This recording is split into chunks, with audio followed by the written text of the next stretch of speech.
আমাদের সবাইকে আজকের এই মহান জলসাতে আসা এবং বসার তৌফিক দান করেছে। কেননা আমরা জানি দুনিয়াতে দেখেন দোকানে বসি, গানের আড্ডায় বসি, কত অনুষ্ঠানে বসি, আর আজকের বসাটা ডিফারেন্ট। কিরম আল্লাহ তাআলা পবিত্র কোরআন কারীম আমাদেরকে ইঙ্গিত করে বলেন, ইয়া আইয়ুহাল্লাযীনা আমানুত্তাকুল্লাহ ওয়া কুনু মা'আস সাদিকিন। হে দুনিয়ার মানুষ, তোমরা আল্লাহকে ভয় করো। কাকে ভয় করার কথা বলা হয়েছে? আল্লাহকে। ওয়া কুনু মা'আস সাদিকিন, আর তোমরা সত্যবাদীদের সাথেই থাকো। সাদিকিন কারা? সাদিকিন কারা? যারা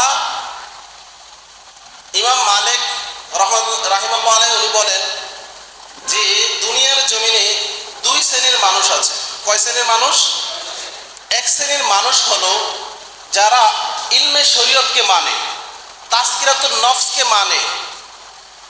এক শ্রেণীর লোক হলো যারা শরীয়ত মানে, তাজকিরাতুন নফস মানে, মারিফত মানে, কিন্তু তাদের কাছে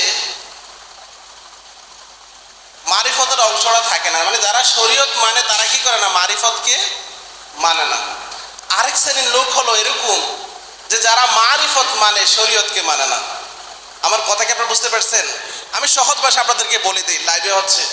আমাদের সমাজে আমাদের মতো অনেক আলেম ভাই আছে যারা ফির মুরিদি মানে না। কি বলেন? আমি সোজাই বলে দিলাম, এনেও অনেক ভাই আছে যারা ফির মুরিদি মানে না। ওদের পোশাক আছাক, ওদের কথাবার্তা শুনলে মনে হবে আল্লাহর ফেরেশতা এইমাত্র দুনিয়ার জমিনে নেমে আসছে। ইমাম মালিক বলেন যে এই ব্যক্তি শরীয়ত মানে, নামাজ পড়ে, রোজা রাখে, হজ করে, যাকাত দেয়, সমগ্র কিছু মানে, তবে তারা মারিফতকে মানে না। কি করে না? মারিফতকে। আবার এক শ্রেণীর লোক আছে যারা মারিফতকে মানে কিন্তু শরীয়তকে মানে না। কিন্তু জানার বিষয়, দুজনেই তো মুসলমান। কি বলেন? দুজনেই মুসলমান। এখন যেই ব্যক্তি শরীয়তকে শুধু মানে, মারিফতকে মানে না, তার উদাহরণটা এরকম হলো কচু পাতার পানির মতো। কিসের পানি? কচু পাতার পানি যদি থাকে দেখেন টলমল করে, কখন যে কোন দিকে পড়ে যায় ঠিক নাই। তাদের ইমানটা এমন হয়ে গিয়েছে যে কোনো সময় তাদের ইমানটা হরণ হতে পারে। আমরা দেখি মৃত্যুর সময় এমন অনেক বান্দা আছে, আল্লাহর গোলাম আছে, এমন অনেক বুজুর্গ লোক আছে মৃত্যুর সময় ইমান নিয়ে যাইতে পারে না। তাদের চেহারার দিকে তাকাইলে মনে হয় বেঈমান হয়ে কবরে গিয়েছে। তাদের চেহারার দিকে তাকাইলে মনে হয় এই দুনিয়ার জমিনে থাকা অবস্থায় তারা ইমান হারা হয়ে গিয়েছে। আবার এক শ্রেণীর লোক আছে যারা ফির মুরিদি মানে, বিড়ি টানে, গাঞ্জা খায়, চুল রাখে অনেক বড় বড়, আছে না এরকম? তো বলছে তারা কি? তারা হলো বন্ড। তারা কি? একটু জোরে বলেন, তারা কি? বন্ড। এখন ইমাম মালিকের জিজ্ঞেস করলাম, তাহলে আপনি বললেন যারা নামাজ পড়ে, যারা রোজা রাখে, হজ করে, যাকাত করে, তারাও কি পরিপূর্ণ মুমিন না? তারা নাস্তিকের মতো। আর যারা ইলমে মারিফতকে মানে, নামাজ পড়ে না, এমন অনেক লোক আছে যারা নামাজ পড়ে না, এমন লোক আছে যারা রোজা রাখে না, এমন লোক আছে লম্বা লম্বা চুলওয়ালা, যারা বিড়ি টানতে টানতে উপরের মুখ পর্যন্ত কালার হয়ে গেছে। আসলে এরকম। তো তাদেরকে আপনি জান্দিক বললেন, ভণ্ড বললেন, তাহলে সঠিক কে? ইমাম মালিক বলেন সঠিক হলো ওই ব্যক্তি যার ভিতরে ইলমে শরীয়ত আছে, ইলমে মারিফত আছে, এবং কি নামাজ আছে, রোজা আছে, হজ আছে, যাকাত আছে, পাশাপাশি তারা ফির মুর্শিদের গোলামি করে। তাহলে আমি একটু ছোট্ট করে আপনাদেরকে দেখিয়ে দিই, আমরা যারা শ্রীকুট দরবার শরীফের গোলাম, আমরা কারা? যারা শ্রীকুট দরবার শরীফের গোলাম, বলেন তো আমাদের মাঝে নামাজ আছে কিনা?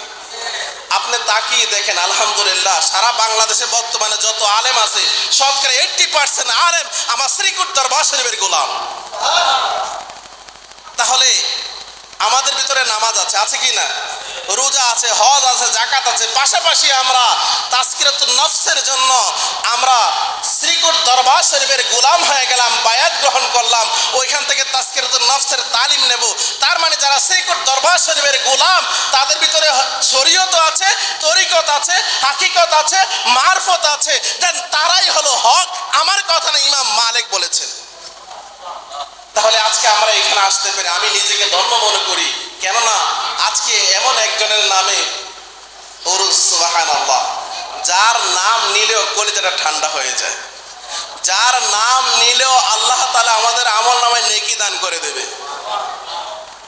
আজকে সেই দরবারে এসেছি, ওই যে এই আয়াতের দিকে লক্ষ্য করে, ইয়া আইয়ুহাল্লাযীনা আমানুত্তাকুল্লাহ, হে ঈমানদারগণ, হে মুমিনগণ, তোমরা আল্লাহকে ভয় করো, ওয়াকুনু মাআস সাদিকিন, এবং সত্যবাদীদের সাথে থাকো, সাদিকিনদের সাথে থাকো। এই জন্য শ্রীকুট দরবার শরীফের অনুষ্ঠান যখন কোথাও হয়, শ্রীকুট দরবার শরীফে যখন কোথাও জলসা হয়, যখন দাওয়াতুল খায়ের আয়োজন হয়, ওইখানে যখন যাই, ওইখান থেকে নফসের কিছু কিছু যে চলাফেরায় যে গুণাগুলো আমাদের নফসের দিকে ঢোকা দেয়, এইগুলো পরিষ্কার করার জন্য আমাদের এই জলসাগুলোতে আসার দরকার। আজকে আমি এখানে আসতে পেরেছি, আমি নিজেকে ধন্য মনে করি। আমার প্রিয় মুর্শিদ যদি আমার এই হাজিরাকে কবুল করে, আমার জীবন ধন্য হবে। তো প্রিয় ইসলামী ভাইয়েরা, আমরা যারা উপস্থিত হয়েছি, আমরা চেষ্টা করব আজকের এই প্রোগ্রামকে সফল করার জন্য। ধৈর্য সহকারে আলেম ওলামাগণ যে কথাগুলো বলবে, এগুলো আমাদের জীবনের ওসিয়ত মনে করে আমরা গ্রহণ করব। আল্লাহ যাতে আমাকে সহ আপনাদেরকে আমল করার তৌফিক দান করে। বিশেষ করে আমার মুরব্বীরা সামনে আছেন, আমাদের জাকির ভাই অত সত্র মুরব্বী, হুজুরের সামনে হুজুর আমাকে বসাইছে, আমার খুব নার্ভাস ফিল হয়েছে, কেননা ওরা তো আমাদের শিক্ষক, ওরা আমাদের শিক্ষক না হতে পারে। এখন একটু মাথা তোলা হয়েছে, কাদের হাত ধরে? তাদের হাত ধরেই তো তাদের সাথে বসাটা নিজের কাছে আমার দরবার শরীফ থেকে এটাই শিক্ষা দেয়, আদব জিনিসটা মোস্ট ইম্পর্টেন্ট। তো আজকে হুজুররা আসছেন, হুজুররা আলোচনা করবেন, আমাদের জন্য দোয়া করবেন। আল্লাহ আমাদেরকে যতদিন বাঁচিয়ে রাখে, যাতে আমার দয়াল নবীর গোলামি করতে পারি, পীর মুর্শিদের খেদমত করতে পারি। আল্লাহ তাআলা যাতে আমাদের প্রত্যেকের হাজিরাকে কবুল করে। ওমান তৌফিক ইল্লা বিল্লাহ। আসসালামু আলাইকুম ওয়া রাহমাতুল্লাহি ওয়া বারাকাতুহু।